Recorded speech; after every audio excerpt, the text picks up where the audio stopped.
നമസ്കാരം. കർമ്മ ന്യൂസിലേക്ക് സ്വാഗതം.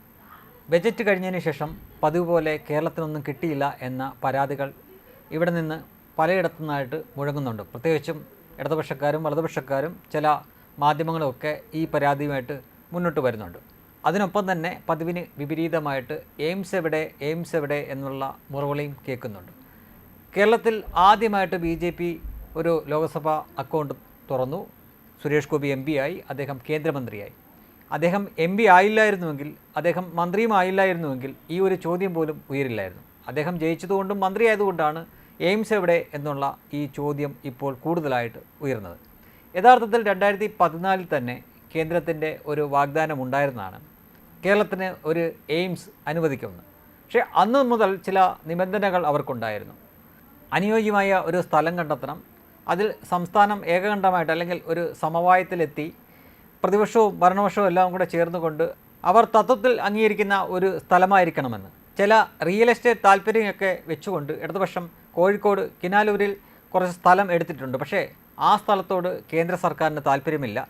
തീർച്ചയായിട്ടും അതിൽ അവരുടെ രാഷ്ട്രീയ താല്പര്യം കൂടെ വേണം. പക്ഷേ ഇടതുപക്ഷത്തിനെ അമ്പരിപ്പിച്ചുകൊണ്ട് കോൺഗ്രസിൻ്റെ കോഴിക്കോട് MK രാഘവൻ നിർബന്ധിക്കുന്നത് കോഴിക്കോട് തന്നെ എയിംസ് വേണമെന്നാണ്. പക്ഷേ അപ്പോഴാണ് രാജ്മോഹൻ ഉണ്ണിത്താൻ ശക്തമായി വാദിക്കുന്നത് കാസർഗോഡ് എയിംസ് വേണമെന്നാണ്.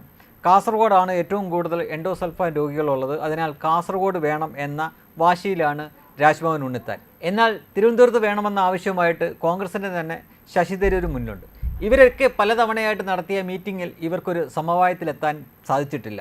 MK രാഘവനും അതുപോലെ തന്നെ ഇടതുപക്ഷവും അത് കോഴിക്കോടിന് വേണ്ടി വാദിക്കുമ്പോൾ രാജ്മോഹൻ ഉണ്ണിത്താൻ കാസർഗോഡിന് വേണ്ടിയിട്ടും ശശി തരൂർ തിരുവനന്തപുരത്തിനും വേണ്ടിയിട്ടും വാദിച്ചുകൊണ്ടിരിക്കുകയാണ്. ഇപ്പോൾ പുതിയതായിട്ട് ഒരു സ്ഥലം കൂടി ഈ മത്സരത്തിലേക്ക് വന്നിരിക്കുകയാണ്. സ്വാഭാവികമായിട്ടും തന്നെ ജയിപ്പിച്ച തൃശ്ശൂരിൽ തന്നെ വേണമെന്ന ഒരു നിലപാടിലേക്ക് സുരേഷ് ഗോപി, അഥവാ കേരളത്തിൽ നിന്നുള്ള 2 കേന്ദ്രമന്ത്രിമാരിൽ ഒരാളായ സുരേഷ് ഗോപി. അങ്ങനെ ഈ 4 തട്ടിലാണ് യഥാർത്ഥത്തിൽ ഈ എയിംസിനെ ചുറ്റിപ്പറ്റിയുള്ള ഈ ചർച്ചകൾ മുന്നോട്ട് പോകുന്നത്. സ്ഥലം എവിടെ വേണം എന്ന കാര്യത്തിൽ ഒരു പൊതു സമവായം ഇതുവരെ വിവിധ രാഷ്ട്രീയ പാർട്ടികളുടെ നേതാക്കളും എത്തിയിട്ടില്ല എന്നതാണ് പ്രധാന കാരണം.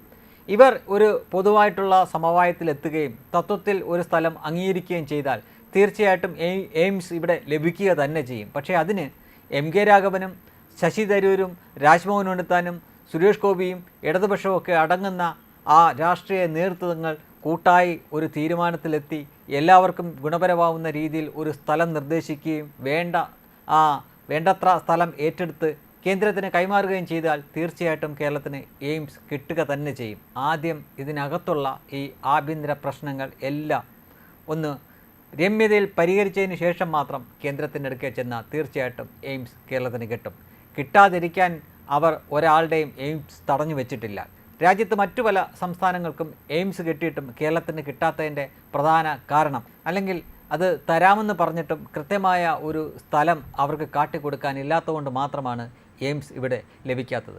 അതിനൊരു മാറ്റം വരും വർഷങ്ങളിലെങ്കിലും ഉണ്ടാവും എന്ന് പ്രതീക്ഷിക്കാം. എന്തായാലും കേന്ദ്രമന്ത്രി സുരേഷ് ഗോപിയുടെ വാക്കുകൾ വിശ്വസിക്കുകയാണെങ്കിൽ തീർച്ചയായിട്ടും കേരളത്തിൽ എയിംസ് വരിക തന്നെ ചെയ്യും. പക്ഷേ അപ്പോഴും ഒരു സംശയം, അത് എവിടെയായിരിക്കും എന്നതിൽ മാത്രമാണ്.